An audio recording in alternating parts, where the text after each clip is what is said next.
මල්ල පැනලා එලාම් එක ඕෆ් කරලා 10 වෙනි පාරටත් ආයි නිදා ගන්න හදද්දි වෙලාව දැක්ක ගමන් මට තරු පෙනුණා.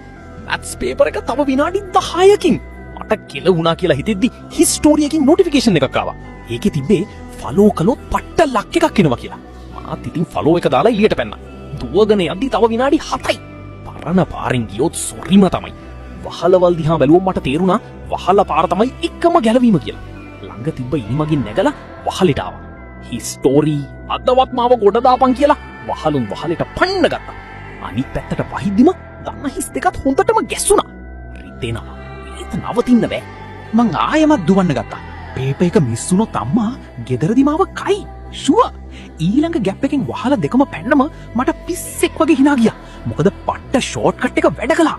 තව තප්පර 60ක් තියෙද්දි මං ඉස්කෝලේ වහලටම ගොඩ බැස්සා. පන්තියට දුවගෙන යද්දි ටීචර් පේපර් ටික බෙදනවා. මං පාඩුවේ වාඩි වෙලා ලියන්න ගන්නේ නැතුව තව ෆේක් account එකක් හැදුවා. හිස්ටෝරියව ආය ෆලෝ කළොත් මොනා වේද බලන්නම ඕන වුණා. ෆලෝ බටන් එක ඔබපු ගමන්ම ස්පීකර් එකෙන් ඇනවුස්මන්ට් එකක් ආවා. වතුර ලයින් එක කැඩිලා අද ඉස්කෝලේ නිවාඩු. යාළුවෝ කෑ ගැහුවා. අතෝ ඒක කොහොමද යකෝ වුනේ? මං ෆෝන් එක පෙන්නලා මේ ඔක්කොම හිස්ටෝරි නිසා ෆලෝ කරන උන්ට පට්ට ලක් එකක් එනවා. එයාත් ෆලෝ එකක් දාලා බලපන්.